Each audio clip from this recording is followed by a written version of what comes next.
Have I trained the campness out of my personality?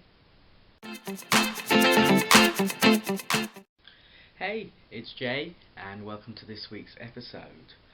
Since coming out at university, I have often been described as too straight to be gay and too gay to be straight, which is really a weird saying, because if you identify as gay, then you're gay, and if you identify as straight, then you're straight.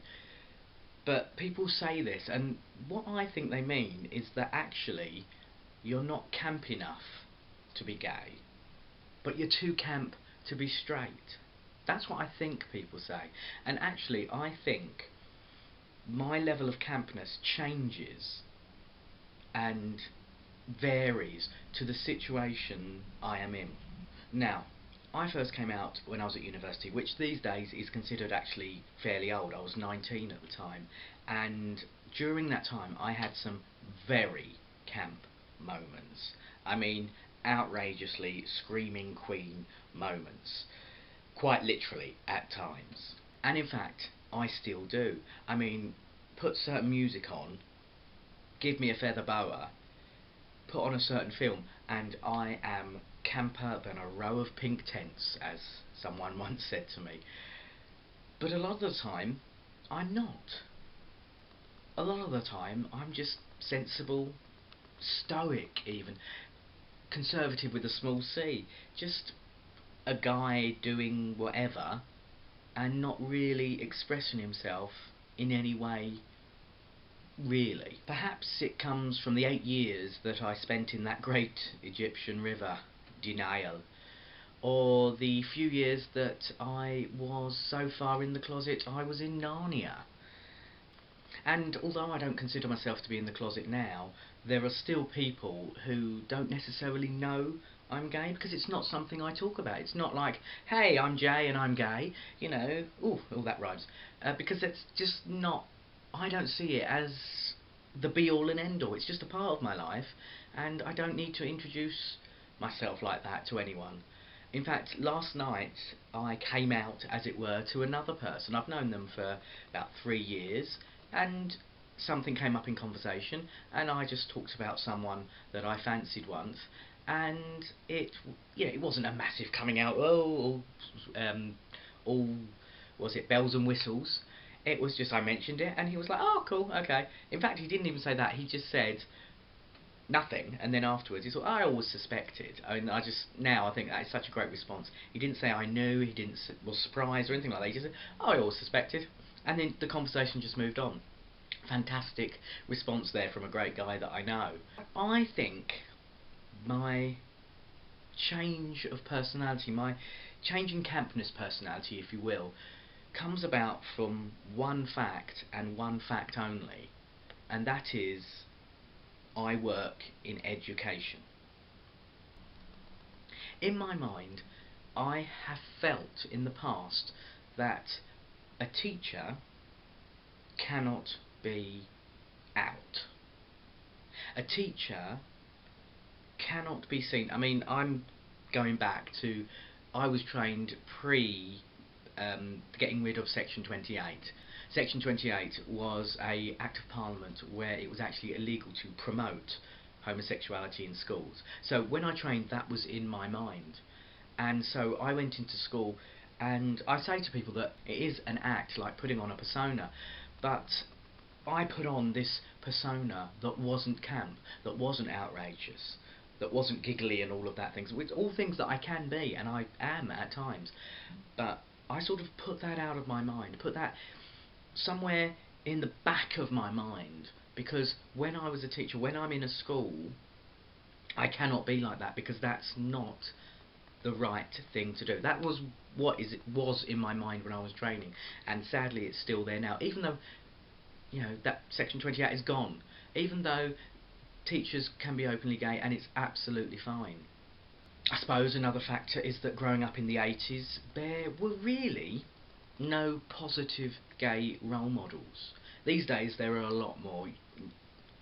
Homosexuality, and all sexualities in fact, are much more visual in the media, television, radio, and in life generally. But back then there wasn't, and obviously coming off the AIDS epidemic of that time, where it was just all negative viewing.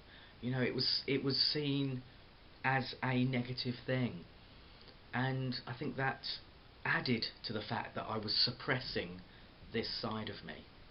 It's so much easier these days. As I said, there are so many different sexualities out there in the media that anyone can see, people can view and see, and that is a magnificent thing. Don't get me wrong, we've still got a long way to go. There's so much that is still not equal, and there's so much more to fight for, but it's so much easier, and there's so much more acceptance now.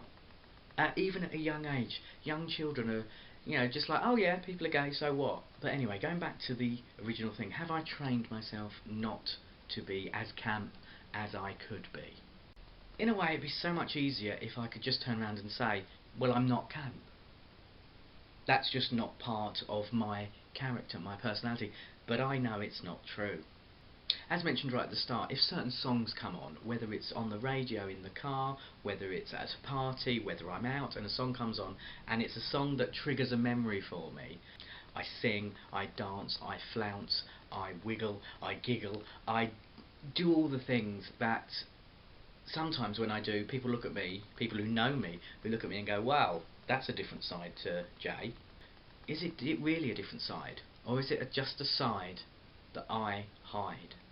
I love dancing, I love singing, I love musicals. I'm in different musical theatre groups, and there's parts of me, you know, I'm not really into sports, there's parts of me that are just so cliche, so gay, that I really am the stereotypical gay guy. I really am, with some of the things I like, some of the things I do. And yet, I'm not in the way I act most of the time. When I'm drinking, a whole different side to me comes out. When I have a drink or two, or three or four, then the campness really comes out of me. I've often thought, because people say when you drink you see the true person, I've often thought whether that's true, and actually it gives me quite, you know, a lot of existential time. Who am I? What is the essential me at times, especially after I've been drinking, because I look back and I see how I acted and how much fun I was having, and how that is not what I do normally, and it makes me question, who is me? Who is Jay? What is Jay like? And it's really difficult to try and understand in my own head. I know being gay and being camp are two separate things. I know that you don't have to be camp to be gay. As I said earlier, if you identify as gay, then you're gay, regardless of how you act. But I question whether, over the years, whether it is because of working in education, because of how I view myself out in public, whether I have trained myself to be not as camp as I actually am, and whether those times when I'm with friends, good friends, when I'm seeing things that I enjoy, when I have had a few to drink, whether that person that I become then is who I am. There are times that I want to flounce, that I want to mince, that I want to flail my arms around and sashay into a room and announce that I'm there. But something else I say to myself is that a want is not a need. I want it, but do I need it? Part of me thinks yes, part of me thinks no. You may get what you want, but not what you need. Would you be any happier? Who knows? That's all I'm going to talk about this week. Thanks for watching. Like, share, subscribe, and I'll see you next time.